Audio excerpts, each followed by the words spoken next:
I was in a pub in Hereford one day, and Dave Tompkins turned up, and he said, "I've got a job." And I said, "What is it?" He says, "It's in Colombia." I said, "Yeah."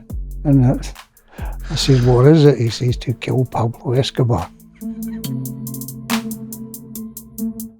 We met some businessmen who I thought were businessmen, who were high-powered Cali Cartel men.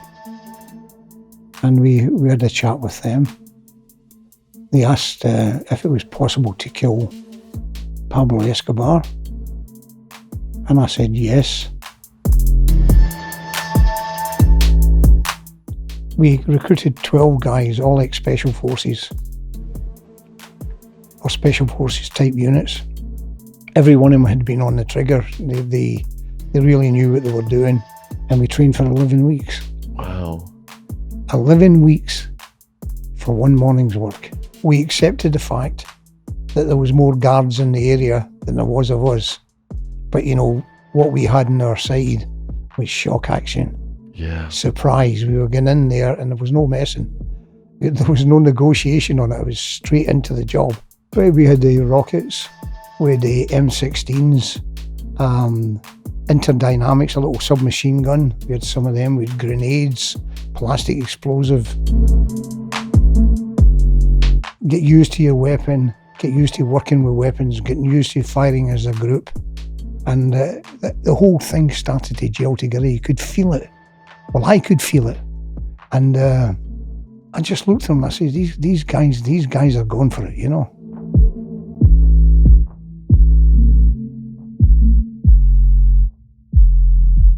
A man's worth wasn't measured in material things that he had, like a car. It was measured in how hard he was. Having been a scholar of the story of Pablo Escobar for many years, and I've written several books on the subject, I came across Peter's book years ago, and it is an absolutely fascinating insight because he and Tompkins were hired by the bosses of the Cali Cartel to assassinate Pablo Escobar. There was a lot of toing and froing and training and waiting, but when the mission actually was activated, certain things went wrong, which we're going to get into. So we're going to go over, first of all, how Peter did get recruited into the Colombian field. But if you are interested in his book, No Mean Soldier, available worldwide on Amazon, the link will be below the description box on this video. And I am talking to Peter about getting this made into an audio book as well. So hopefully that will be available in the coming months. We'll see how it goes. Now, Peter's story has just been put out on the TV, Killing Pablo. And many of you have seen the Narcos information about Escobar, the series there. But the absolute detail Peter goes into in this book, it's mind-blowing and fascinating. It's a real honor, you know, after reading this years ago now, to be here sat with Peter and for him to tell us firsthand and be able to question him. It's up there with the time I interviewed Pablo Escobar's son. So, Peter, huge thank you for coming on. Thank you. How did you get contacted and contracted to go to Colombia to work for the Cali Cartel? I was in a pub in Hereford one day, and Dave Tompkins turned up, and he said, "I've got a job." And I said, "What is it?" He says, "It's in Colombia." I said, "Yeah." And I said, "What is it?" He says, "To kill Pablo Escobar." I said, "Good, yeah, I'm in, yeah." So Dave and I flew to Colombia. We met some businessmen who I thought were businessmen, who were high-powered Cali Cartel men. And we had a chat with them. they asked if it was possible to kill Pablo Escobar, and I said yes, and I gave them advice on what we need and how we could achieve the same. Right, let's go over some of this a bit more slowly then. Yeah. So you said you met Dave Tompkins in the pub. Yes. Could you explain who Dave Tompkins is and your history, your relationship with him? Dave Tompkins is a marvellous guy. Him and I met in Angola. He was wounded, and I went to see him in hospital, and we just struck up a friendship. And over the years, we always kept contact. He had his finger in the pie in various places around the world.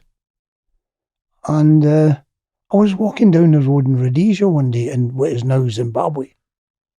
And I seen a chap with white shoes on. And I says, I haven't seen many people wear white shoes except Dave Tompkins. So I turned the car round and it was Dave. So we linked up in Rhodesia again, you know. And we kept contact the whole time. I moved down to South Africa. Dave moved back, did a couple of jobs in various places. I joined the South African Army. Was up in Angola for a second time with the South African forces, and came back to England and Dave got in contact, and we just kept chatting from there. And I've read Dave's book as well, and if people are out there, Yeah. there may be some copies of that floating around on Amazon as well. Can you remember the name of Dave's book? Yes, Firepower. Firepower. Yes, okay. So you get contacted to go to Colombia then. Yes. So Jorge Salcido, yeah. What was your first interaction with him? How did he meet you, and how easy was it to get through the airports? We flew there. David already met him in England. Yeah. He just waved to us, and we just walked straight through. There was no problem. Nobody asked any questions. Nobody asked us for passports. We just walked straight through. Yeah. And Jorge Salcedo was the head of security for the Cali Cartel. Yes, he did, yeah. Yeah. So what was it like then when you actually entered the room to see the four heads of the Cali Cartel? Were all four of them there, or was it just the brothers? Two brothers. Two brothers, so Miguel and what was the other guy's name? Miguel and Gilberto. Gilberto, yeah. And they were like businessmen anywhere. Yeah. They were dressed in business suits, presented the whole thing. There was very little emotion in it. Mm-hmm. You know, when they said, can you kill Pablo Escobar? I said, yes. And they said, well done. And then Dave discussed the money angle with them and the equipment that we would need for the job. So we carried on from there. Am I talking too low? No, you're fine. Okay. Yeah. We discussed the job, and we then met people from who worked for the Cali Cartel, and we carried on from there. They put us into a very palatial building, which wasn't good for soldiers, you know, with pubs in view of the window, you know. We moved there, and then they moved us up to a farm right on top of the mountain called Pennsylvania. And then we settled down to getting some physical training in. Every morning we'd be up at 6 in the morning, 6 at night, physical training. We started getting very fit there. And then eventually we said, where are we going to shoot? You can't do it up on top of this mountain. So they took us down to a place called La Guagua, which it's down right on near the coast, and it was jungle, so that suited us fine. We had a hut which was about the size of this room. We all lived in the hut, slept on the floor, which was good for us, getting us back into form again, and we trained for 11 weeks. Wow. 11 weeks for one morning's work. Yeah. So we never missed a thing out. nobody got bored with it because we were very task orientated, and we kept adding things on. Okay, we start with a basic training, move on to advanced training, then helicopter training, embarking in helicopters, disembarking, and we really pushed it. I thought at one stage I was pushing the men too much, which I'm a wee bit guilty of. But they were for it, they were mature, they were good. And then when we finally told them what the target was, we never mentioned it to them. They said, right, let's go. Yeah, yeah. During that initial negotiation then, how much money was discussed? That was Dave's angle, but it was $1 million, around about $1 million, I think. You need to ask Dave on that. And was it during this time, or was it later on, when one of the members of the Cali cartel said, if you get me Pablo Escobar's head, he would give some extra money? He did say that. Yeah. And he said, then everybody argued about who was getting the head.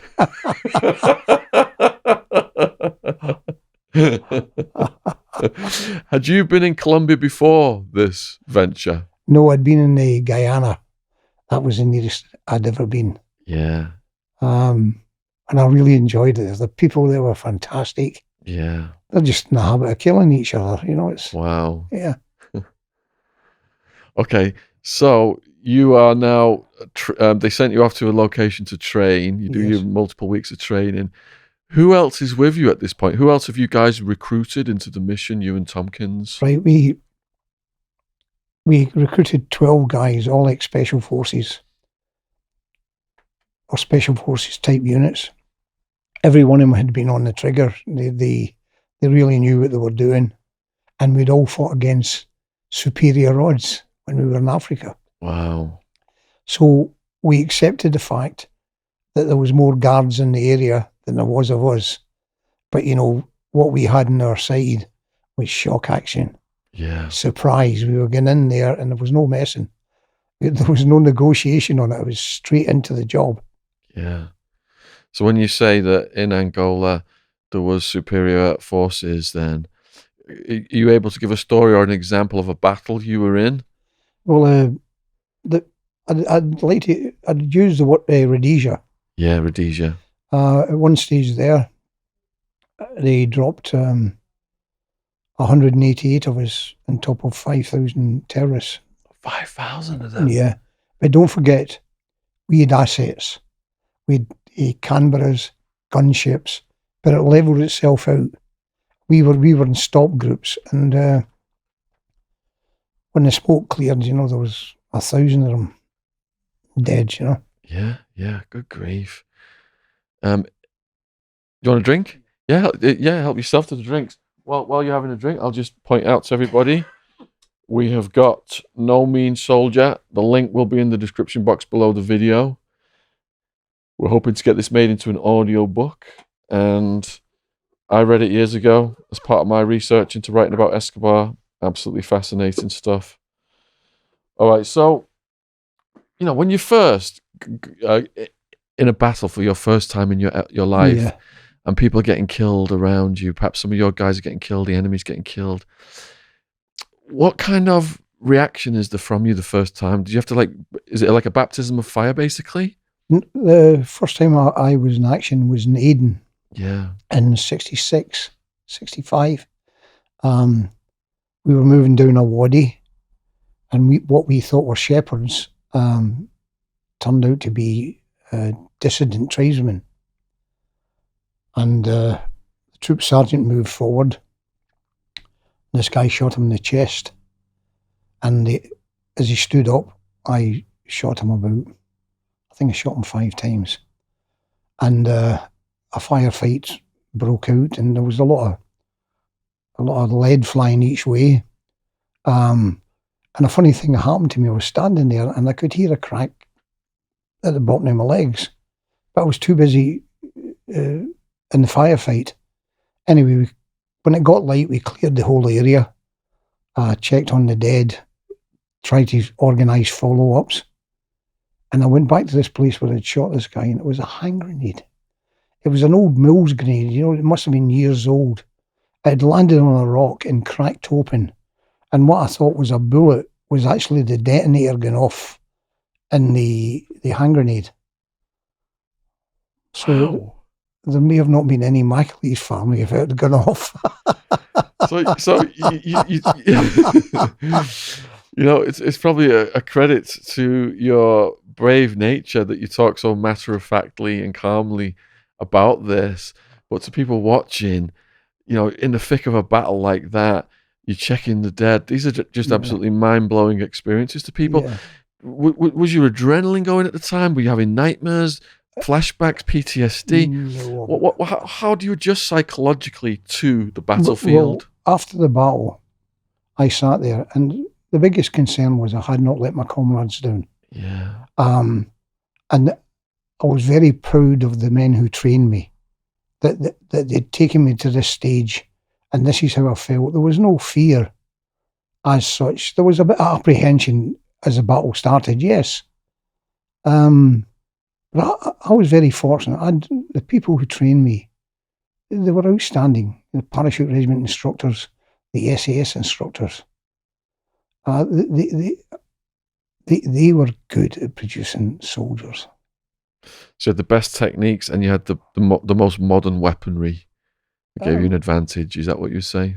We had the weaponry we had was good. It was the FN rifle, Yeah. or the Yeah. SLR. Well, we had what was going at the time, and it was good enough for us. Yeah. Yeah. And we used them well. Yeah. And then, you know, psychologically, you said that you had a bit of apprehension. Is it just something that you get used to then, being in the battlefield? I grew used to it. I was once comparing the Rhodesian Army with the British Army. And when I was in the British Army, all you got was a series of frights. You know, you'd say you're going to Borneo, and your heart would be in your mouth, you're going away again. You'd do a trip in Borneo, come back. Yeah. You'd be at home in Hereford, you know, drinking with the guys. Next thing you're going to Aden. So you just had a series of frights, whereas in Rhodesia, you grew comfortable with combat because you were at it the whole time. Yeah. Yeah. It wasn't as if they were any better or any worse. It's just they were comfortable with combat because they were doing it every time you went out. You had a contact. Just became a way of life. Yeah. Yeah. All right, going back to Colombia then, this is the first mission to assassinate Escobar. You're doing your training. Are all the weapons that you've requested, are they forthcoming? Oh, yeah. It was, as I said, it was like fucking Christmas. Could you run down some of the tools they supplied you with? We had the rockets, we had the M16s, interdynamics, a little submachine gun. We had some of them. We had grenades, plastic explosive, everything that chappies like us should have. And what was the morale of the troops like over the course of the weeks of the training? Once the weapons come in, the guys, they felt, you know, you could get used to your weapon, get used to working with weapons, getting used to firing as a group. And the whole thing started to gel together. You could feel it. Well, I could feel it. And I just looked at them and I said, these guys are going for it, you know. There was no moaning. If there was, they never done it in front of me. And every task, whatever you put in front of them, was done straight away. So were you guys like just maintaining a training discipline, or were you allowed to go into the local town or wherever to blow off some steam? No, that in the beginning, they blew off steam in the first night. No, when we went to the jungle, the game was on. Yeah. How beautiful is the jungle? Lovely, beautiful. And we were very fortunate. We were in a hut, which was right next to a stream. Yeah. So we could get in there and bath in the morning. You were clean all the time. Yeah. And the other thing was there was space there in the jungle with a stream which we could use, and we drew the imaginary target on the ground with tape, so we could practice, you know, moving from room to room. Wow. And did anyone just appear out of the jungle, or was it completely remote? No, we never saw a soul. Never saw a soul. No. So was Jorge Salcedo, was he going back and forth, your contact guy, while you were in the jungle? Jorge just popped down every so often. And he was the contact man. Now, a lot of people don't know it, but Jorge was in the army. Yeah. He was an intelligence officer. So, you've got to read into it yourself to get the answer. But he was a marvelous guy, Yeah. So did you have to do enough training to tell the bosses we're ready now, and then wait for them to give you the green light? No, the thing was, in a lot of ways, we had to move faster because a reporter called James Adams had got onto the case, and we went to Panama. We flew up to Panama, Dave and I, to have a chat with him, and we said, "Look, can you hold this off?" And he used the normal reporter's techniques. I've got a story here, and this is word that's floating around, and I'm going to print this next Sunday. Is there anything you'd like to say? So we got him to hold off, and we said, "You can have the exclusive at the end." And he agreed to it, and he kept his word. Was he a British journalist? Yeah. He used to work for the Times. So there's a bit of a scare over him. You go to Panama, settle him down, and then you come back and you're ready for action. Yeah, we spoke to the bosses. We said, it's getting too close. It's the word's getting out. Let's get it done. Yes. So what happened next? They got a spy into Pablo's compound, and his job was to pass the word on to someone else who would get us on the radio and say he's in position. And this is the Hacienda Napoli's estate, was it? Yeah. And what they did is we just carried on training. We got the helicopters ready, painted them in police colours. And then we were there one day, and the radio went, and it was a goer. What did you know about Pablo's house? I flew over it about 4 times. And just like a normal height, we had to do a high run over it. And all the radar operators in the area were on Pablo's payroll. So we just flew out and carried on flying as if it was a normal flight. We never circled round the end. So we got one shot at the target, and we had cameras going the whole time. What did it look like from above? Beautiful.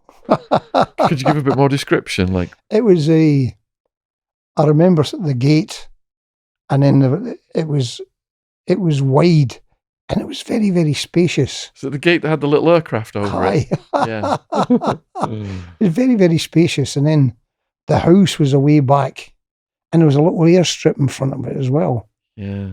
Was it on the Magdalena River, was it? It was in that area. Yeah. But as I say, we got there, and I flew over it 4 times, and we realised that to get there, we'd have to fly low to get underneath the aircraft, underneath the radar, to carry out the task. Because he had contacts at the local air base as well, didn't he? Everybody was on the payroll there. Yeah. If you went all round where Pablo lived, there was little corner shops. A corner shop in the middle of nowhere. And these guys would sell you cigarettes and pop. And you say, no, this is good. First thing is you walk by radio, Pablo, When you were flying over, could you see the zoo, the rhinos? I never saw any animals, no. No, okay.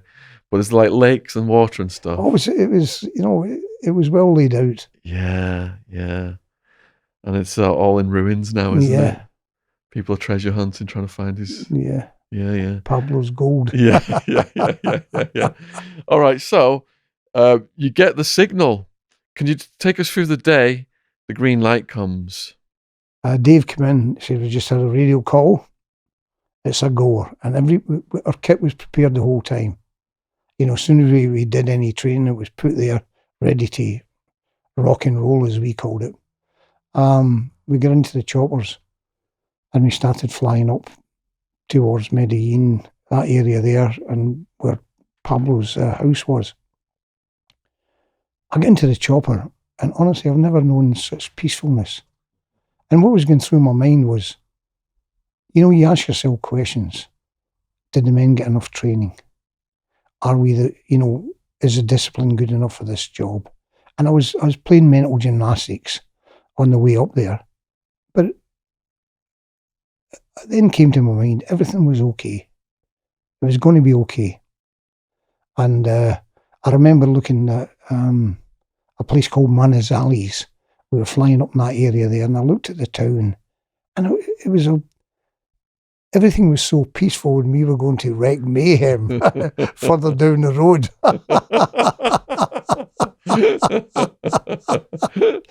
Yeah.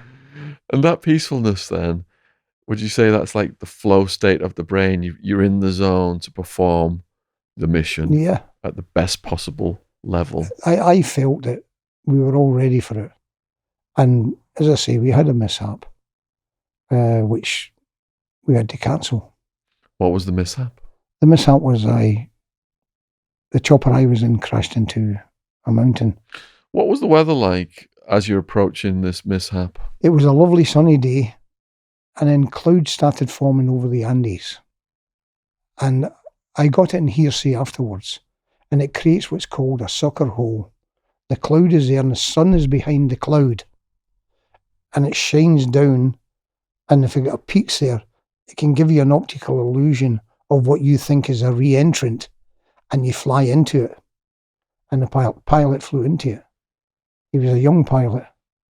And I turned around I did something. I took my seatbelt off. I turned around to Dave and the guys in the back. I said, get into the crash position. I just knew it before it happened. We just ran into cloud. And the next thing we hit the top. The chopper flicked over. And it's first time I've been in a helicopter flying upside down. Wow. It chopped away through the trees, and it landed in the ground, and it bored a hole about the depth of this room. And Dave and I started working on the pilot. His arm had been chopped off. Now, what happened to me, I told you I took my seatbelt off, and I turned around to tell the guys, and that's when we crashed. So by me turning around, the blade came past me, and it hit the pilot.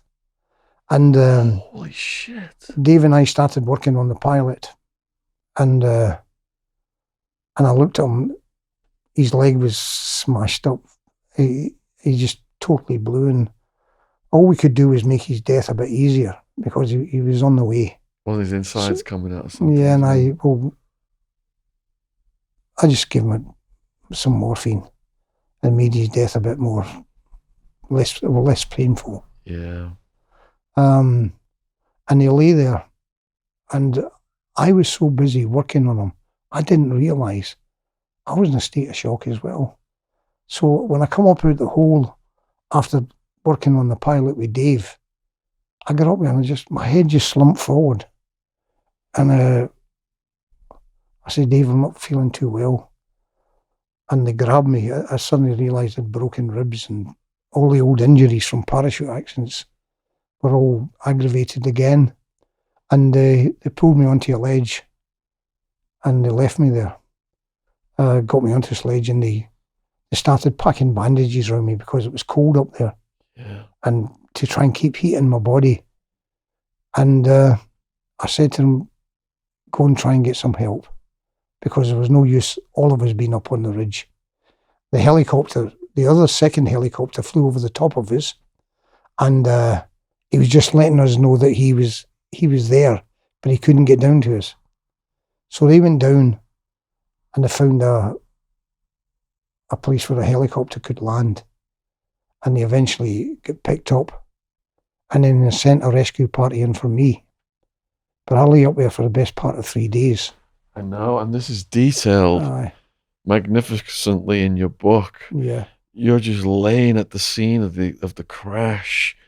So knowing then that you couldn't function properly physically, yeah, and you had limited resources at the crash site, yeah, did you plan in your mind to preserve what you had in order to survive? What was your mind? What was the plan? My whole plan was survive. So I crawled about. I found some food. My watch had come off during the crash. I went to see if the pilot, who was dead, had a watch. And the that was gone as well. So I had to judge the time by the light. It's getting dark and it's getting into night time. And I had the best part of 3 days up there. What food were you able to scrounge? I got a can of beans. And did you think about what your next meal was going to be? Are you thinking, if this goes on for days, am I going to have to start eating tree bark or something? No, I had biscuits on me. Biscuits. And I had some Hexamin tablets, which are used for heating food. Yeah. So I used an old army trick. You dent the can, just put it on top of the Hexamin, and when it pops, the food inside's cooked because the pressure has done it. Oh wow! And lucky it had a pull top on it, and I just sat there eating. it was all over me, Yeah. And that kept me going. Yeah. But it was. I found I was doing an awful lot of soul searching. I was wondering, am I going to get rescued? If anybody comes, is it going to be our guys or Pablo's guys? Because your proximity was close to his residence, wasn't it? Yeah. So he's going to know at some point. Well, if you watch all the programs, he had guys out looking for us. Yeah. And I sat there, and I said to myself, it will take me 10 days to heal before I can even move. I had some escape money on me. Yeah. And I thought maybe if I can get to a near road, I had maps on me. So if I can get to a near road, I could maybe brave my way through. Yeah. And it was going all through my mind. I was formulating plans, how to survive. What was I going to do if no rescue team came? The normal thing a person would do if they were in my situation. Yeah. Because the last thing you want to do is die. I was in a lot of pain. Were you able to sleep? I'd doze off, but I never slept. It was just it was raining all the time as well. Was it? What position? Where did you choose to sleep? There was a little ledge. It was about this wide, yeah. And I got myself onto it, and I just lay there, and I was soaking all the way through, Yeah. And it's funny, you don't realise what you can actually put up with till you're in that position. Unbeknown to me, I'd internal damage and my ribs were smashed up, and all my old parachute accident injuries seemed to get aggravated a bit. Yeah, yeah.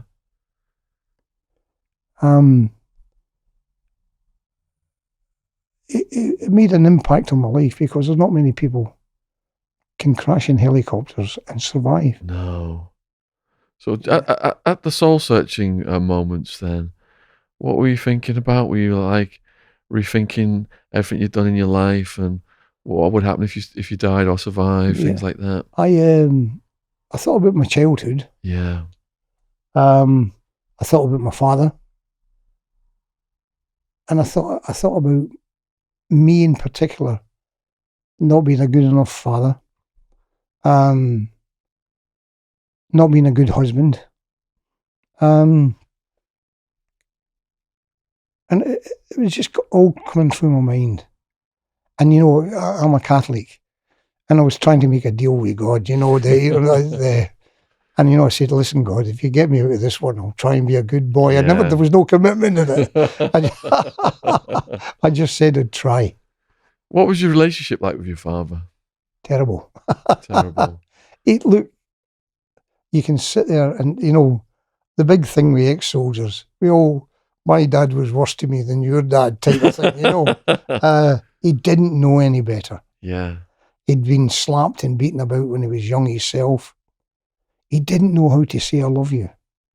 He never knew how to say well done. It was a shame. And he turned out a finer older man, when he was in his 70s, Yeah. Pre-tomb. Yeah.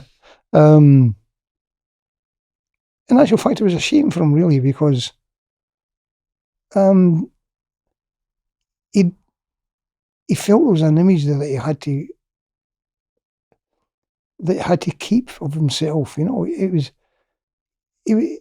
an awful lot of qualities. He but he just couldn't. He couldn't tell you he loved you. He couldn't say well done. I think, and whenever you done something wrong, which I did fairly often, the investigation came secondly. You know, the questioning. You got the beating first, and then you get questioned. You know, it was fairly common where I lived in Glasgow. So there's no use saying it was my dad. It was my. You always get slapped about with your fathers. It's just the way it was. Was he a military man? He was a military man in the sense he spent a lot of time in military prison. Like, for example, if you joined the army in 39 and the war finished, you came out in 45. If you joined in 40, you came out in 46, and so on until they could get a regular army, another army together with national service. And he came out in 1952 because he had to serve all his jail time again. Wow. Can you see it? Wow. And I remember the first time I saw him, and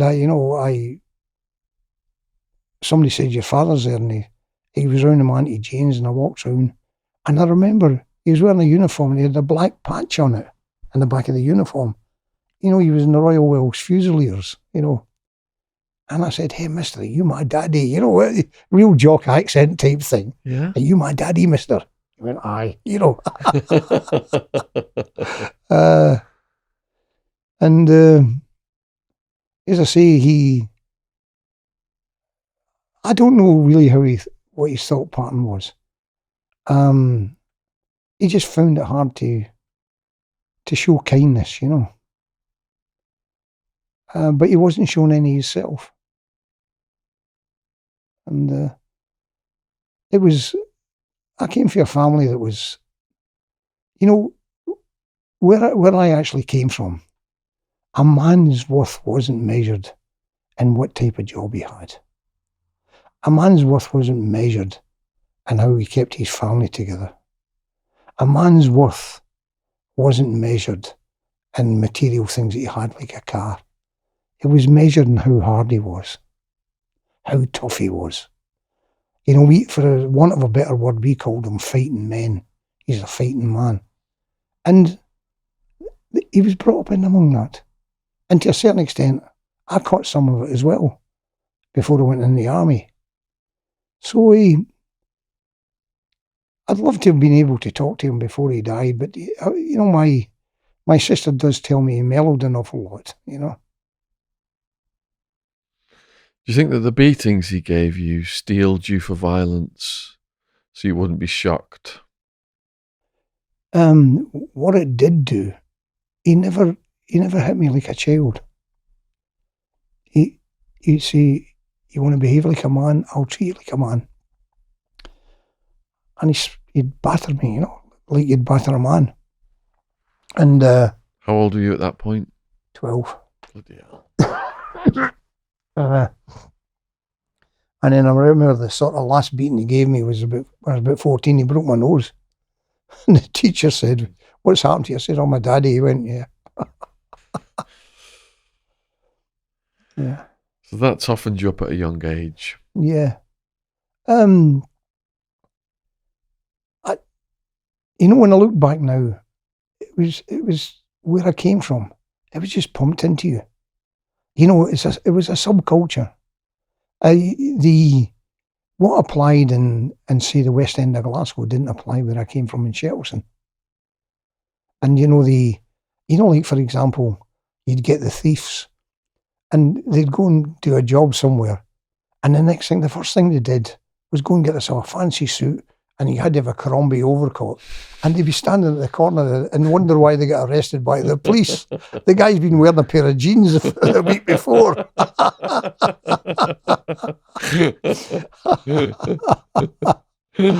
Yeah. And what were you like in school? Did any of the subjects interest you? Oh yeah, I enjoyed school. I had some good teachers, and I went to a very strict junior school, St Thomas's, and I went back there about 30 years ago, and I just stood in the yard And I burst out crying. Mm. And I don't even know why. And one of the nuns came out, you know, and she said, can I help you? I said, I used to go to school here. She says, come on in. She made me a cup of tea. And she got this big ledger out, you know, turned it over. McAleese. Yes, I've got Mary McAleese, so-and-so, all my family. You know, from back to about 1930s when the school opened. Yeah. And we started talking about the nuns. And she said, who were the nuns when you were here? I said, oh, Sister Vincent and Sister Loyola. And she said if Sister Loyola was still alive, she'd be had up at the Hague for infringement of human rights. Oh, dear.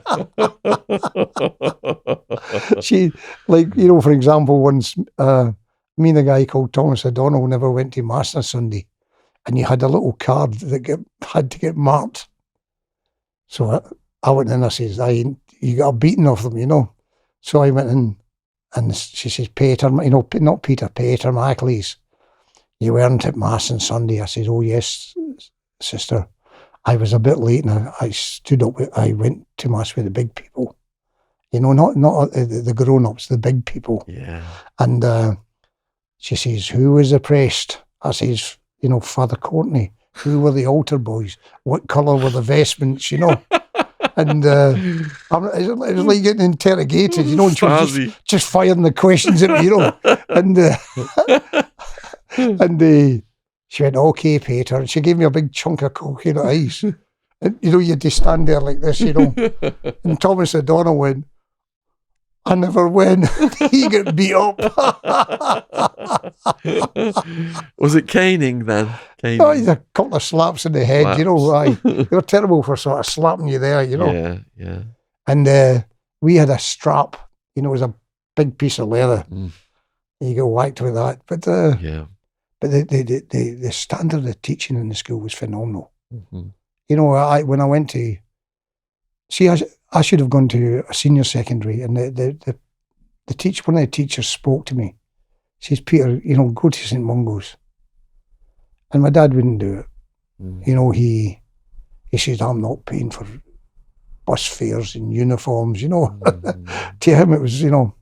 And so I went to a school called St Roch's, and it was a good school. I wouldn't say it was great, but it was a good school. And I learned an awful lot there. Were you into your geography then? Oh, I was always geography mad, you know. Yeah. Yeah. And what was it then that made you want to work outside of Glasgow? I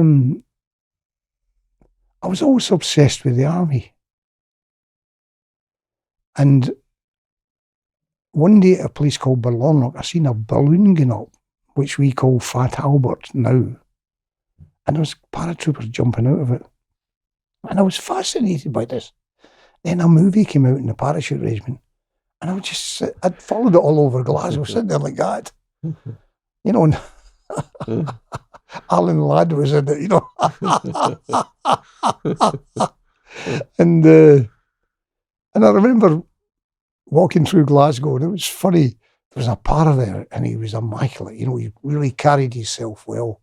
And I was following him all over the place. And he just went, he turned around and he says, what the fuck are you doing following me? I went, you know, mister, you know, I was a bit scared now. And I said, I want to do this one day. I didn't particularly enjoy being at home at the time. I was getting to a stage where I was working. And I said, it's time to go. And I ran away. Did you have a job locally then first? I worked in steelworks for a bit. Steelworks. And I then ran away to Aberdeen. And that's where I joined the army. I spent about a year up there. And then as soon as I was old enough, I went right into Market Street in Aberdeen. Yeah. And they tried to get me to join the Gordon Highlanders. And that's a local regiment. I says, no, it's got to be the parachute regiment. And that was it. And how was your first parachute jump? You know, you hear all these guys giving you different stories. And, you know, you talk to the instructors a lot.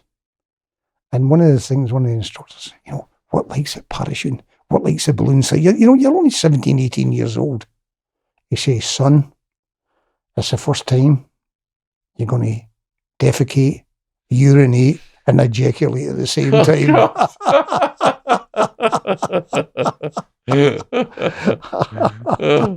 And I couldn't wait to jump, the second one I was a wee bit apprehensive on it because it was through a hole in the floor to the balloon. And then the aircraft jumps were terrific. Does your adrenaline just go whoosh? Yeah. And how fast are you falling? Are you looking like? No, I couldn't actually give you what speed you're falling. It was probably 15, 20 mile an hour. I don't know. Yeah. And all I remember is head well forward, shoulders round, feet together, watch the ground. You said you had some injuries from jumping. How did you sustain the injuries? The first one I had it in Hankley Common, and I had a blown periphery. There was a line over the top of my parachute, and I pulled my reserve, and I had a bad landing, and it had a slight break in the leg further down.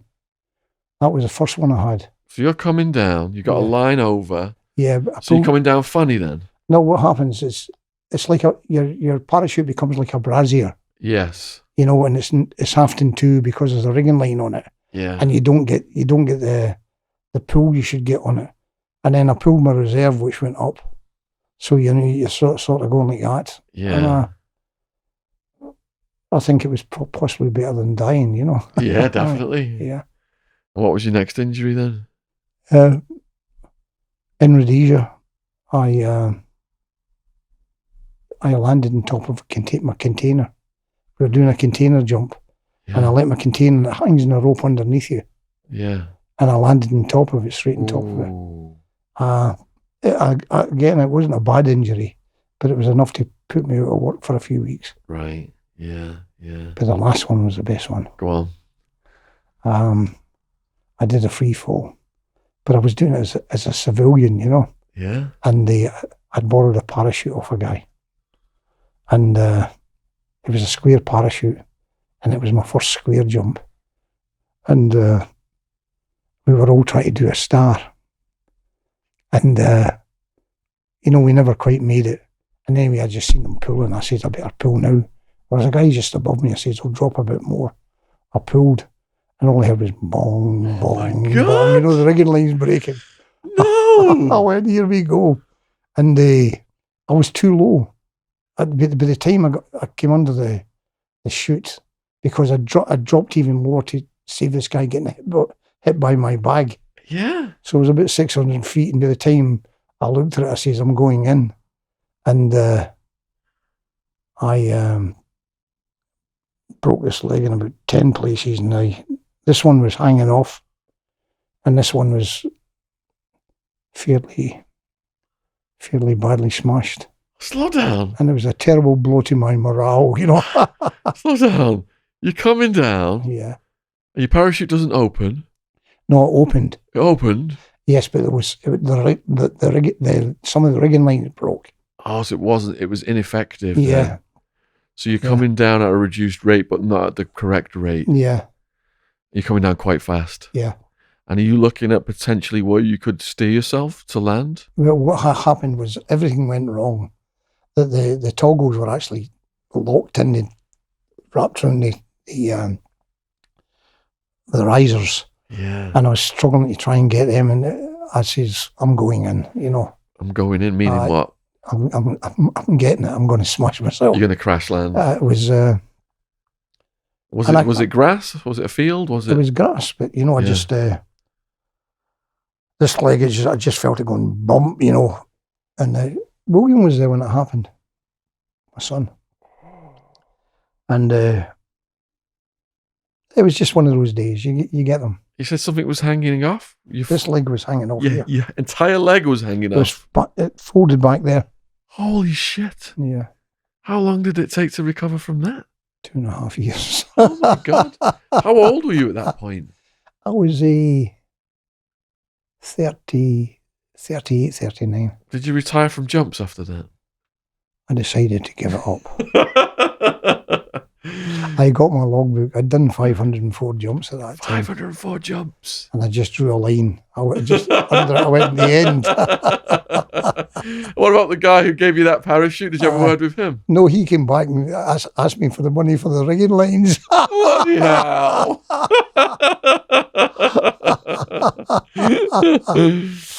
All right, so in the order of we're telling your story, you are presently at the crash site.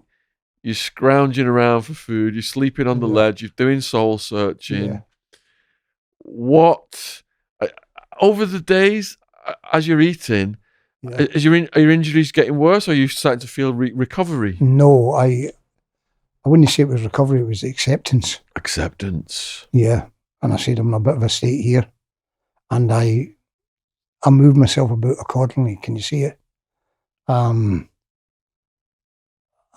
you've run out of beans at this point. Oh, aye. I was, for this time, I was eating biscuits and I had very little water, you know, sticking to the top of your lip. Yeah.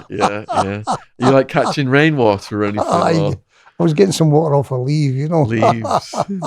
Were there any animals you were looking at as I could eat this? No, I was too high up for animals and whatnot, you know. But the way I looked at it is, I was in that position, and I'd been, as I say, I was very well taught by instructors, and it prepared me for what actually happened there.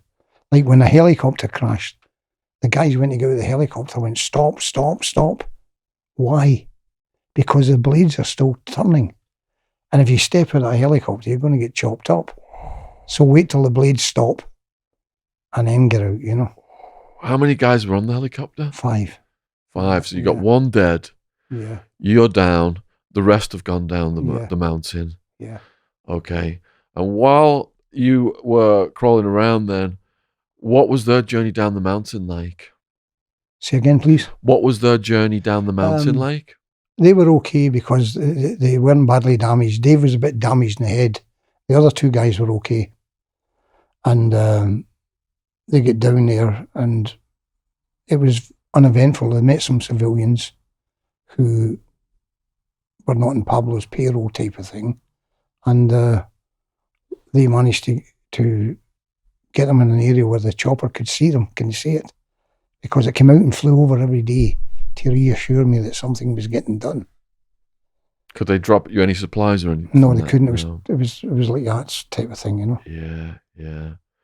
So they meet some independent locals then, and they come back up with the locals and a stretcher. How did it work? No, they got out. Yeah. And they were dropped at a base beforehand, and these guys organised a rescue party. Who came to look for me? They were mountain men, you know. They knew the stuff. And as I say, I lay there, and I could hear noises, and I could hear Spanish voices. And I went, no. What was going through my mind was Pablo's guys. You know? Did you have a weapon ready? I had to die. And, you know, I just cocked the interdynamic. And again, the old Catholic came at me. I just said, God, if I'm going to die here, let me give a good account of myself, you know, because I knew if they got a hold of me, my death would be terrible. But they came closer and closer and closer. And one of them was nearly on top of me, and I shoved a machine gun, submachine gun in his stomach, and he went, hey, Colonel Ricardo, you know, that was George, his code name. Yeah. And he says, okay, we're going to get you out. And I said, how far? 8 hours. So they chopped a tree down, cleaned it all off till it was like a telegraph pole. They had ropes with them, and they're loading down this re-entrant, sliding down the pole with this rope round my chest. It was fucking terrible. It was painful. And they carried on. Don't forget, we were 9,000 feet up. They kept doing this all the time.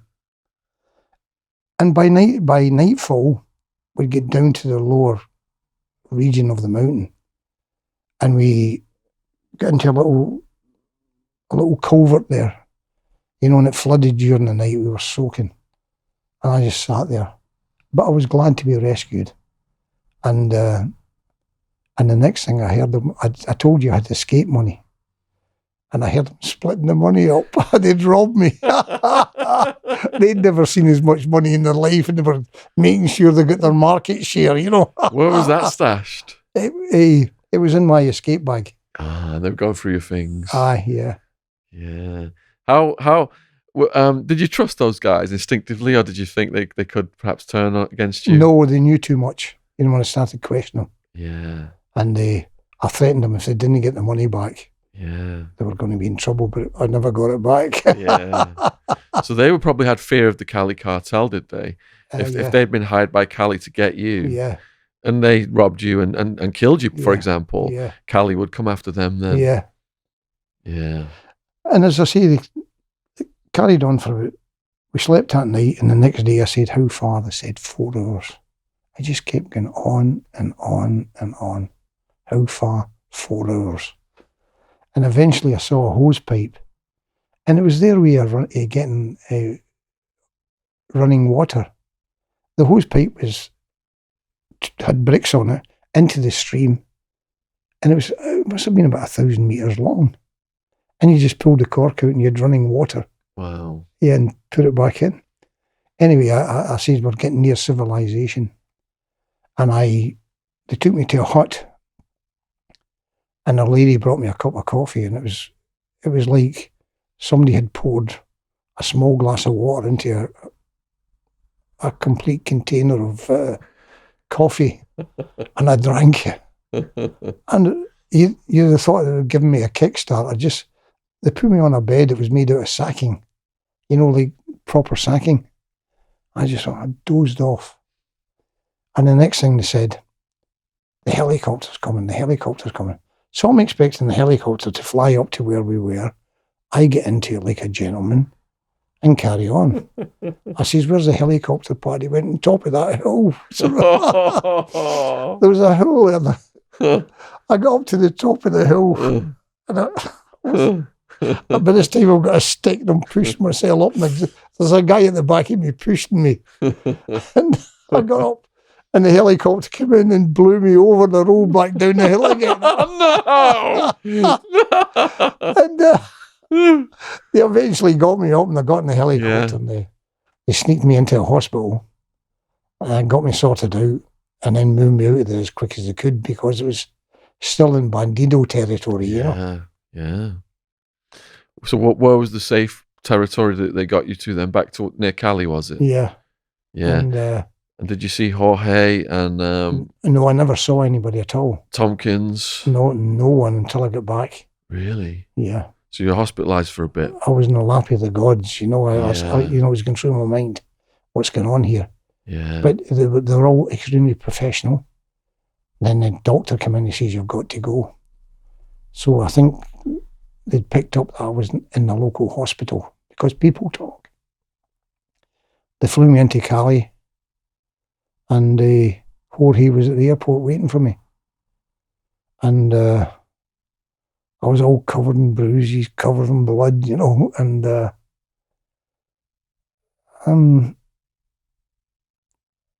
I just went and stood under the shower and just conked out, you know. I was exhausted. I was burned out. Had there supposed to have been 3 helicopters that day? There was 3. There was 3? Yeah, there was two assault helicopters. It was a total of 4. 2 helicopters, an evacuation helicopter, and a Telstar. We had a Telstar up there for communications. And you know, you get all these inspired amateurs. You know, how would it have worked? Well, you know, I'd been trained by a load of people who knew what they were doing, and I had 2 special forces signallers with us, and they knew how to rig the thing up. So we had a good setup there. Was there too much weight on the helicopter? It could have been getting that way. Because wasn't there something happened whereby you had to put extra stuff on your helicopter? No, not to my knowledge. Okay. If so, I can't remember. Yeah, I don't know. Maybe there's something in Tompkins' account about that. So we did have quite a bit of stuff in it, you know. Yeah. So you recover then, and are all of is the morale of the soldiers, is it shattered by this event, or are you guys gung ho to do it again? No. I spoke to Dave. I says, "What's the score?" He says, "We're going to go for it again." I said, "Yeah, okay." You know, and Dave was a civilian. You know, he'd never been in the army. Yeah. But he'd done an awful lot of bottle. Plus the fact he saw it as a payday again. Can you see it? So did they pay you for that first attempt? Yeah, they paid $12,000 for every assault, every time we took off. Can you see it? Yeah. So the guys got their money for that. It was paid straight away. There was no messing. Yeah. It was getting a bit iffish. You know, people were making investigations around Cali. Was it in the news, the attempt? No. Okay. I can't. If it was later with James Adams. Can you see Your it? journalist friend, yeah. Yeah. We went up to Panama to get out of the way. So we were off. We were up there, and we were getting ready for the next attempt, and it wasn't feasible anymore. So we all come home. Yeah. And then, did you get recruited to go back at some point? Dave went out, and they came up with the idea of bombing Pablo, because by this time he was in a prison of choice at a place called Envigado. And Dave says, right, we'll get a bomber and just bomb it. The cathedral. Yeah. And so Dave went up to America, tried to buy a bomber and get locked up for 3 years. Yeah. Didn't he try and buy it off an undercover person? Yeah. And that aircraft had been fitted with something that was illegal, wasn't it? Yeah, it was a strike aircraft. A strike aircraft, yeah. So Jorge did manage to source bombs. Yeah. How did that come about? It was just he had contacts in America, and we just worked on it from there. We never asked him any questions as long as stuff turned up. Yeah. And Jorge was pretty good. It's just that I think he saw the writing on the wall, and I think the survival thing kicked in with him, you know? Yeah. Because the bombs were sourced from, what country was it? There was some war-torn country, wasn't there? Yeah. In South America. I can't remember the name of it. Yeah. And I read about how he went to get the bombs, and there was all these animals on the airstrip, and it all got really crazy, and then that got in the news, I think. Yeah. Something like that happened. He was good at meeting the right people. Yeah. But then again, he had an awful lot of money behind him. Can you see that? Yeah. Which helps you to get to the right people, especially when you're in the arms trade. Because the Cali Cartel were moving billions of dollars a year in coke, weren't they, to America? Yeah, well, I think there was one stage there we were led to believe that the idea was to get the two cartels fighting each other, get them to wipe each other out, and the problem would then be solved. The army could come in and then clean up the place. The reason being, everything was infiltrated by Pablo. I mean, people, even DEA guys were on the payroll with him.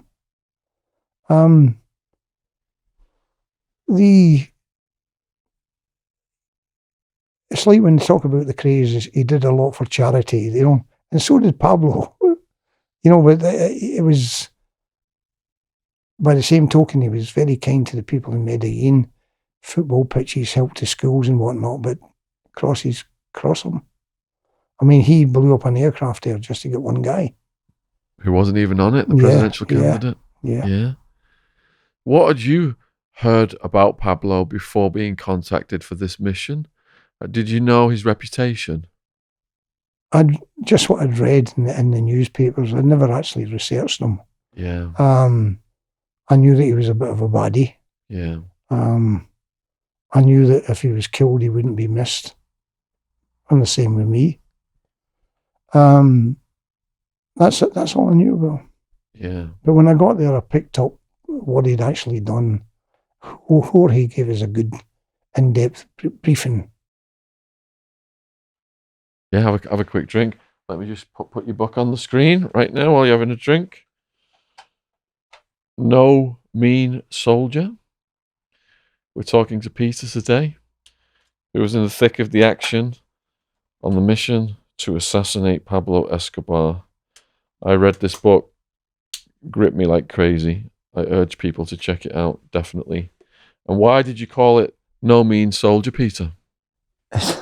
Believe it or not, some guys were on about who does he think he is, no mean soldier. It was nothing to do with how tough or how mean I felt. If you go to the Bible, Paul was once captured. St. Paul was, and he was getting a hard time off the Romans. And they said, "Who are you?" He says, "I'm Paul, a citizen of Tarsus, no mean city." And in 1935, two chaps in Glasgow wrote a book about Glasgow, and it was called No Mean City. No Mean Soldier is just telling them I'm a soldier from Glasgow. Yeah. But the critics don't. Like, the critics get right in there, you know. So when you're contemplating the second assassination attempt and you come to the conclusion to bomb Pablo in the cathedral, and for the viewers perhaps who are not familiar with the cathedral then, what had you learned about the cathedral? We learned that it was fenced off and it was built in 3 levels, 1, 2 and 3. And Dave and I were looking at it, and what gave it away was it looked as if it was like that. 3, in actual fact, it was like that. And what gave it away was a lanyard. The lanyard the guy had on came up in a different way in the photograph. Can you see it? It was in the opposite shoulder. Dave went away, sourced a pilot who was up for it, and he said, "You know, by this time we're trying to do it with a helicopter." And he says, "You know, what you've got to do, you need to get a delay on the bomb, because if I drop the bomb, it's just going to lift the helicopter up in the air." And then we by this time we're just working out what we could do. It came back into us again to attack it, to go up the other side of the mountain, get to the top, and then come down onto the prison. It wasn't feasible because you're dealing with the authorities then. Can you see what I'm getting at? But you know, Pablo was fairly comfortable. He was calling the tune in that prison. You know, who could come and see him, his girlfriends and whatnot. And I think the authorities just looked, and I think they tried to move him into another prison, and he eventually got free. So when you first looked at attacking the prison then, did Pablo have defences against helicopters landing so there couldn't be a ground assault? No. He didn't? No, because it was, the security was all supplied by the army, and that's what was worrying us. Yeah. We didn't want to come into contact with the Colombian army at all. Because then it would trigger a war with the government. Yeah. So the plan was to drop these bombs and just cook these guys while they were incarcerated. Yes. And would what kind of a bomb would it take to do that? It would take a bomb with a delayed action in it. Yeah. Dave was more into that. I dropped off the scene for a bit, and Dave, I've spoken to him about it, and the people who spoke to reference bombs, reference helicopters. They were players. They knew what they were doing. Yeah. But they knew it'd have to be a delayed bomb, a delayed fuse on it, because it would just lift the helicopter up in the air, the blast. Yeah. Interesting, because when Dave does it, he's fairly thorough, you know.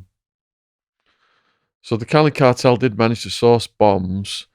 As these bombs were getting flown into Colombia, the Colombian Air Force was tracking that craft and started to try to intercept it. Yeah. But Cali sent up a dummy plane, and the dummy plane took the Air Force away, didn't it? Aye, but those people are not fools. They were fairly bright guys, you know. Yeah, yeah.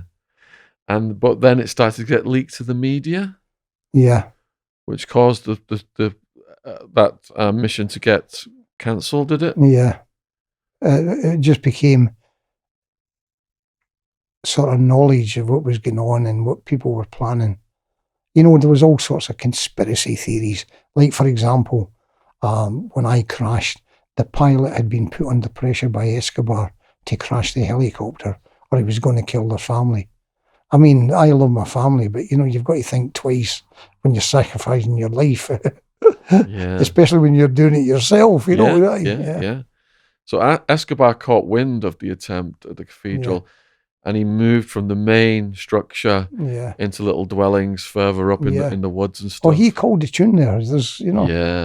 Yeah. Now, one of your guys then, when I say one of your guys, one of the soldiers that have been recruited for the missions, didn't one of your guys speak to the media and he ended up, something unfortunate happened to him? He kind of like said things he shouldn't have said. That was earlier on. Okay. It was an Australian guy. Yeah. It hurt me because he was one of my ex-soldiers. And he came to me and said, my bottle's gone. And I said, okay. And I said, I've got to get him out of here, because if he sits around, he'll start talking negative and it might affect the morale of the rest of the group.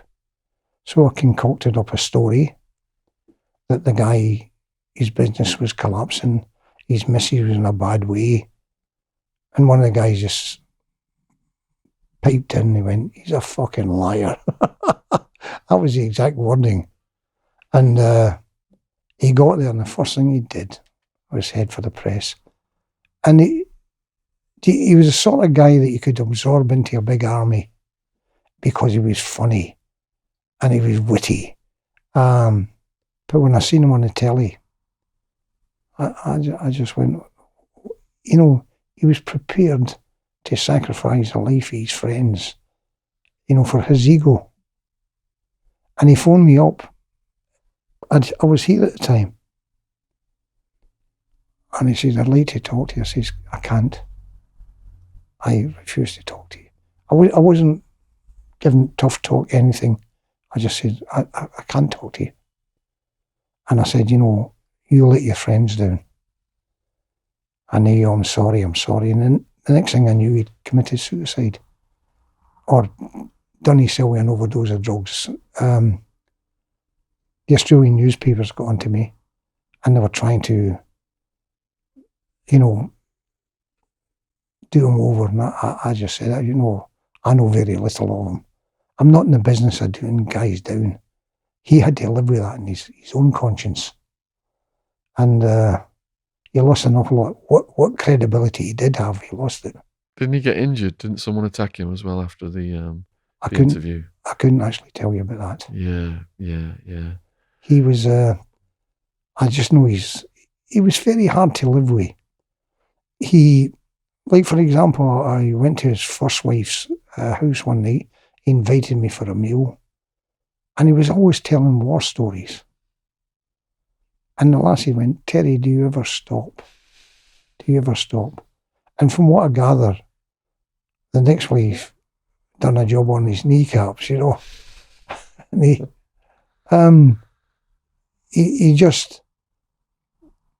he wanted to be a soldier, but beyond the fringes, out of death's reach. I mean, he was okay when he was me. I can't. When I had him with me, when I was in 44, para, he was all right. But I didn't know the depth of him. Can you see that? Yeah. Because when we were scrapping, he was never there. Yeah. And what about the other fellas who had been on the missions? How did they fare? What were their fates after? One of them finished up in jail in Scotland. A bit of heavy drinking involved, being a jock. A lot of them started drinking fairly heavily.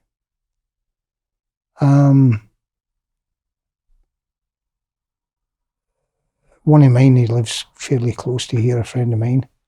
he just went back to what he was doing. Went back on the security circuit.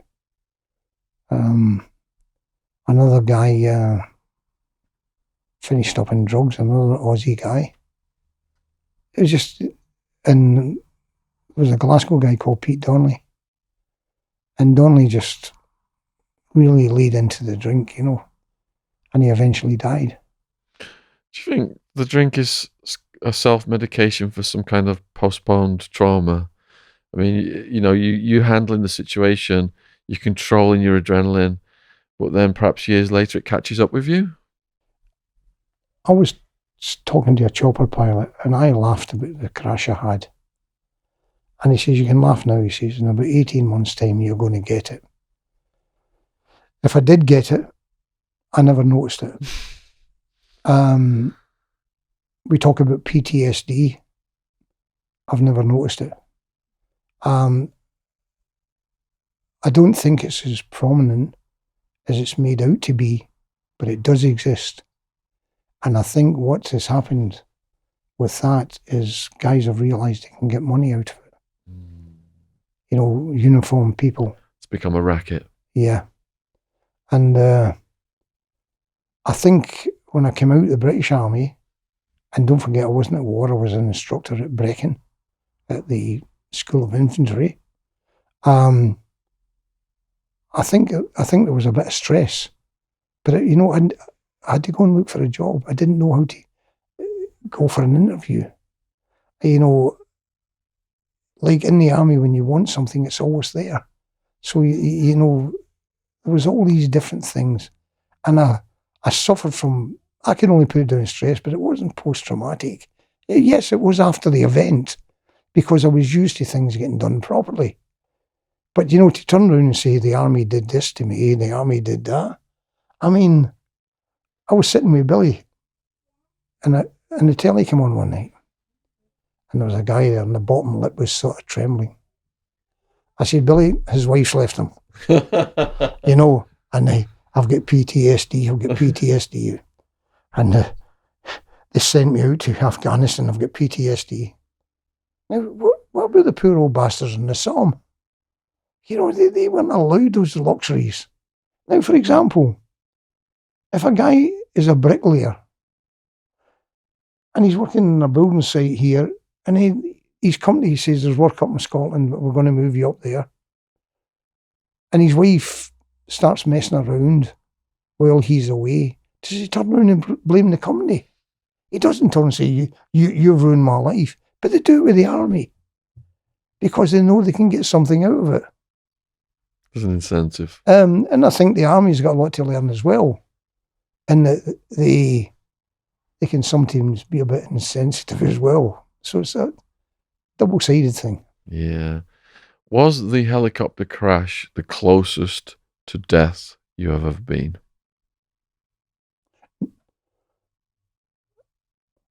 I've been close to death a few times. But I think possibly the helicopter crash was because I knew there was no support. I knew that there was no medics on call. I knew there was no medivac helicopter. Yeah, probably, yeah. What were the other two times? Me and a guy who we'll call the posh jock, we got ourselves into a bit of a fix. We jumped into a place called Tembe in the Mozambique, and we raided a camp there. And this guy got us pinned down, and he was in a hill behind us here, and he was shooting down at us, and we got into a trench that was there, and the bullets were just landing there, and I was shooting all the top away. And I said, I'm going to get this bastard. And who I call it the posh jock, he went, Peter, stay where you are. This chap knows what he's doing. So we eventually got out of the trench, and the guy had enough sense. He just stopped firing. And then when we joined the sweep line again, he started up again and stayed back. The posh jock stayed back, and he had another go at him. You know, they were exchanging fire, but none of us ever knew the outcome, you know. There was that time. Yeah, another time we were at a place called Kamato, and it was sprung on us because the Pathfinders had been attached to one parachute battalion. This was in Angola. We'd been attached there as observers to see how the parachute battalion worked. And all of a sudden, a shitload of fire came down, And this officer said to me, he says, "Do you think you can take that place?" I said, "Yeah, okay, get me the Pathfinder." So there was 6 of us. I called them in, and I says, "Guys, we've been training for ages on this. There they are.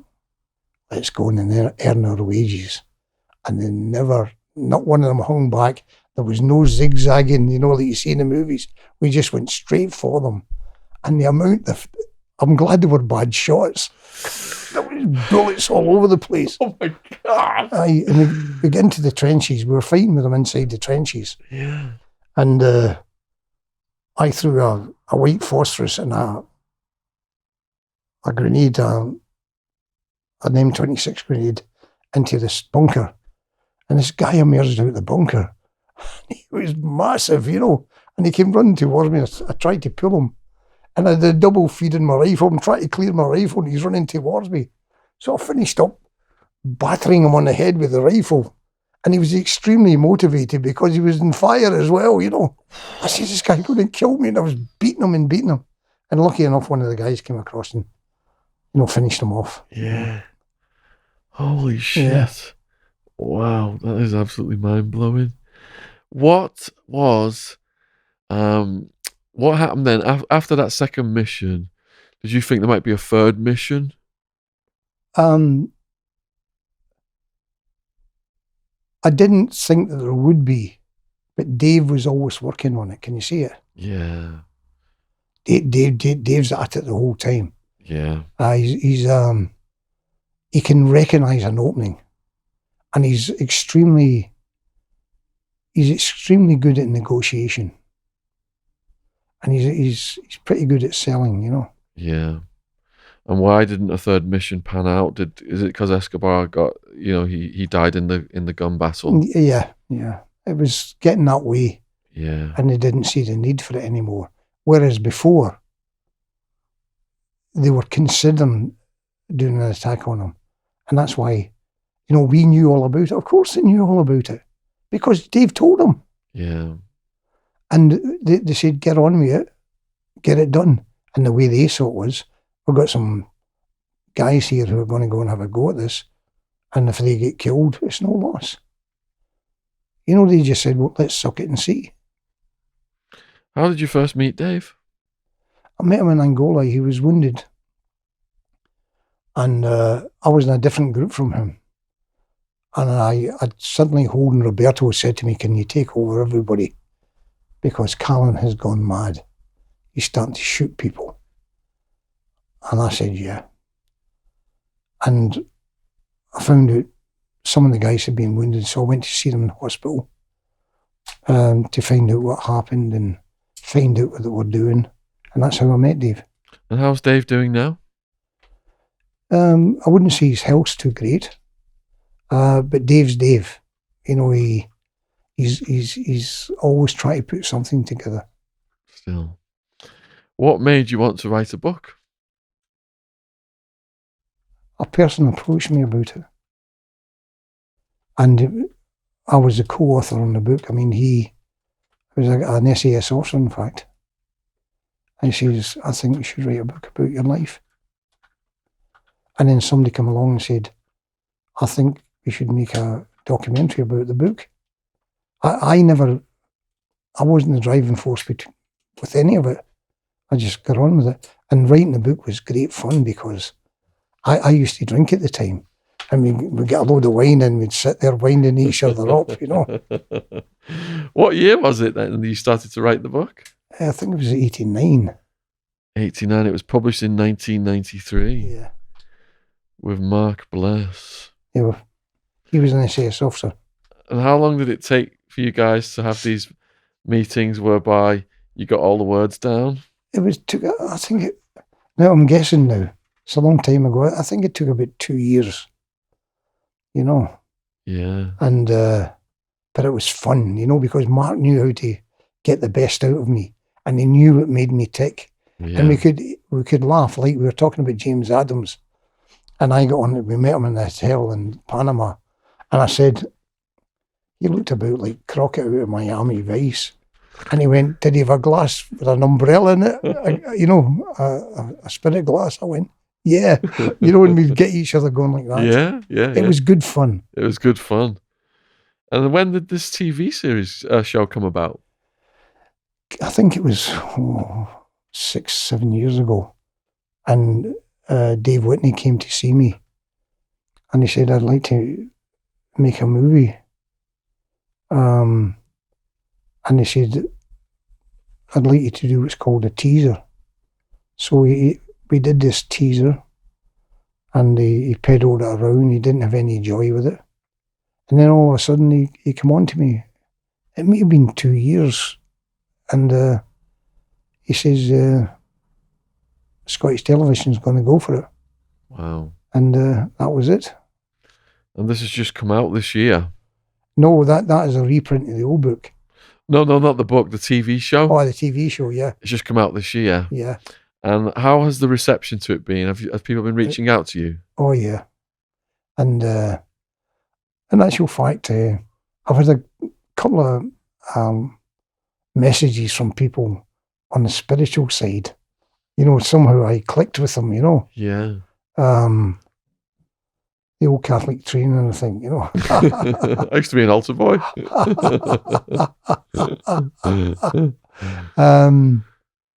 And I've had an awful lot of ex-soldiers come on to me. You get the odd guy. You know, it's lucky you're lucky you crashed, because if you'd have got to the target, you'd have all been killed, you know, Pablo this and Pablo that.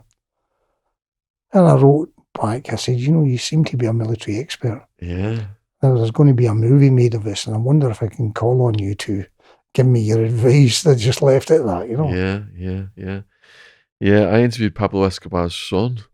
Yeah. And he's like completely speaking out against violence now. And he's actually, he did a program whereby he met the sons and daughters of his dad's victims. Yeah. And it's all about reconciliation and peace. So he's doing a good thing now. Yeah. Well, you know, talking about it, I spoke to a lassie 2 nights ago. She got in contact with me. Yeah. And she was an actress. I don't know who she was. She kept her name back. Mm-hmm. And she was married on to a gangster. And she, you know, she said, "Peter, at the time it all seemed glamorous. Tons of money, fancy clubs." She says, "But my life was empty." You know, and she's into one of the churches now. She's a minister somewhere, you know. Yeah. But she got in contact with me. It was great talking to her. Yeah. We're almost finished, Peter. So no, you keep on. Okay. When you look back at your life, then, what is your proudest achievement? Probably getting into the SAS. Entering the SAS. Yeah. And what year was that then? How old were you? I was. It was January 1962. Yeah. I was just over the age of 19. I had a friend in my town who entered it, and for some reason they wouldn't let him in. I don't think he passed the training. How hard is the training? I found it hard, but there was an awful lot of imagination using it. It was fantastic. Yeah. You know, the actual, the original course itself, it was fitness. Yeah. And it was go there, you get to there, go to there, go to there. But the continuation training, the imagination that was used on it. Yeah. And there was also a scenario. You know, we'd escaped out of a prison camp. Mm-hmm. You know, you get the battle picture. Yeah. You're on the run now. So and so and so and so. You'll meet an agent at such an area. You'll have to fetch him out. The guy's drunk. He's a drunk, but he's a good agent. But you'll have to pump all the information. Yeah. We went there, and there was a guy who was drunk. He was steaming. We're trying to get, you know, and he was genuinely drunk. Yeah. You know. So we then had to go and do another little job. We blew a water catchment pool, which was supposed to be a dam. And then we were supposed to get picked up by submarine at Aberystwyth. So we came all the way through Wales. And you know, I worked out the mileage. We'd done about between 80 and 100 miles. But they'd built such a good scenario in it. It was broken down. Can you see it? Yeah. You weren't clocking, oh, I've only got 99 miles to go. You know, you never thought of it like that. Do you miss being in the thick of the action? To be honest, no. Now, there's nothing worse than an aging gunslinger. You know, honestly, you know, you can talk the talk and whatnot, but you know, I met one guy there and he was on about, I'm always ready to go. You know, and he's rocks. In actual fact, in his house, he had a steel locker, an army steel locker. His rucksack on top of it, his poncho. I could get caught up at any time, you know. And the guy was nearly 60. Yeah. You know, so I think I let go at the right time. Yeah. If ever, you know, I could see myself getting involved in helping to organise something, but as a doer, don't kid yourself on. That's how you get killed. Yeah, I met a mafia hitman in jail who he was in his 60s. He was always ready to go. Yeah. How did your career in the military and, you know, being hired to assassinate Escobar, how did that affect your family? Quite a bit. I was very much into what I could do. And I thought, as long as I looked after, as long as the money coming into the house, it was a jock attitude. Get the money there on a Friday night, and then you can do what you want. You know, when I say jock attitude, where I came from in Scotland, get the money in, you know, weigh them in on a Friday night and go for a drink, you know. In my case, it was chasing soldiering. And I think Jane, who I was married onto in Africa, was a good woman. And I just blew it. You know, it'd be nice to turn around and say, she done this, she done that. She done none other than be a good wife. And it was me that blew it, not her. Was she worried that you wouldn't come home? No, she said that never ever worried me, because I always knew you'd come back. But she used to wind me up at times. Yeah. And she'd get me going, Peter, this family needs medals. Now, I want you to go out there and charge as many machine guns as you can. You know, this is her telling me I fell into disapproval, you know. And how many kids do you have? I've got a few kids, and I'd rather avoid it, you know. Yeah, of course, yeah. There's William in there. He always keeps contact with me. Yeah. What's the most pain you've ever experienced? Mental pain, physical pain. We'll do both. Mental. I'm not good at taking failure. And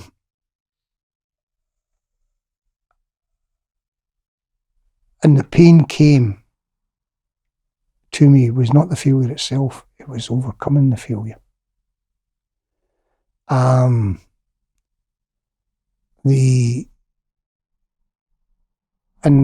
not being a good husband, not being a good father, that was painful.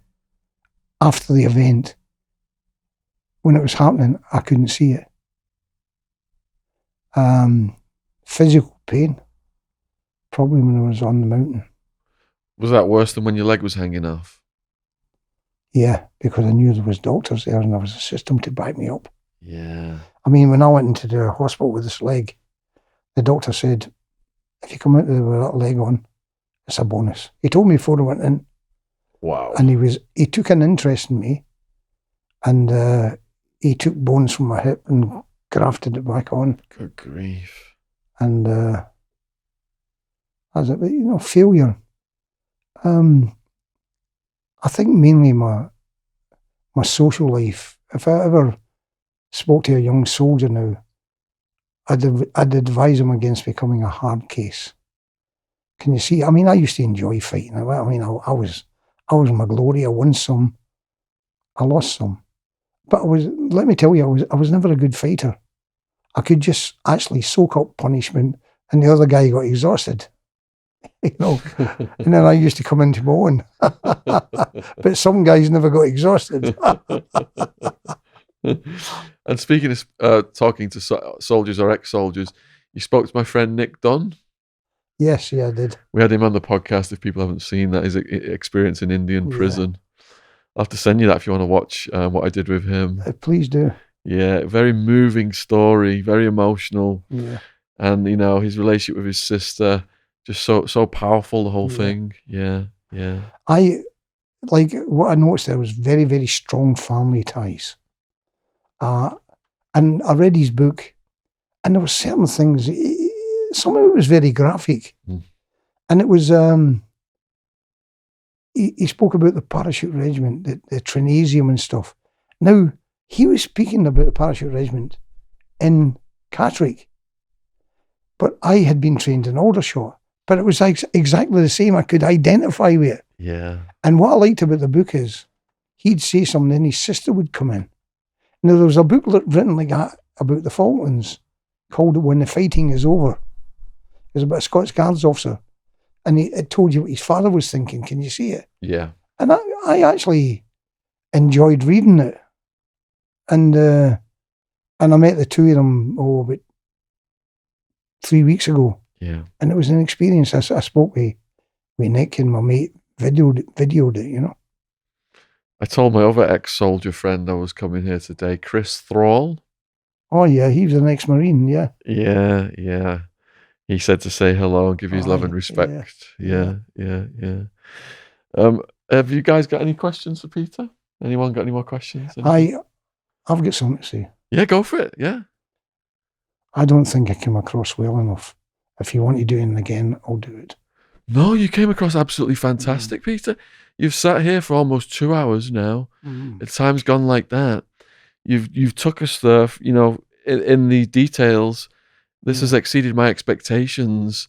It's been absolutely brilliant. And I'm going to urge people watching this to get even more details by reading your book. The link will be in the description box below the video. I'm talking to Peter about getting an audiobook out as well. So hopefully, you know, if you're watching this in future months, there'll be an audio book available as well. Yeah. And Peter's got his book. Dave Tompkins has got his book. They're both separate accounts of the helicopter crash in this. So you get the perspectives of both of them, like a dual narrative. And I've written Pablo Escobar's story, which is the longest book in the history of the world about Escobar. I do include, you know, some of what happened on the helicopter assassination attempt, and that's how I learned about it years ago. And it's been an absolute honor for me to come here today and finally meet Peter after I knew so much about his story, and for him to be so gracious with his time and let us know, you know, exactly what happened. So, do you have anything to say to the viewers, Peter? In conclusion, the viewers are on that camera right there. I thank everybody for the support I've had during this period of my life. Guys like myself, we attract an awful lot of critics, and I've had an awful lot of people have attacked the critics. So they've really backed me up, and I'd like to thank people who took the time to watch it. In actual fact, it was about me, but I actually enjoyed watching it. I think the director, Dave Whitney, done a fantastic job. Yeah. Yeah. So please let us know in the comments what you thought about this video today. Huge thank you to the new subscribers. Subscription logos in the corner of the screen. And most of all, huge thanks to Peter for coming on and sharing his story. Really appreciate it. Thank you very much, Peter. Cheers.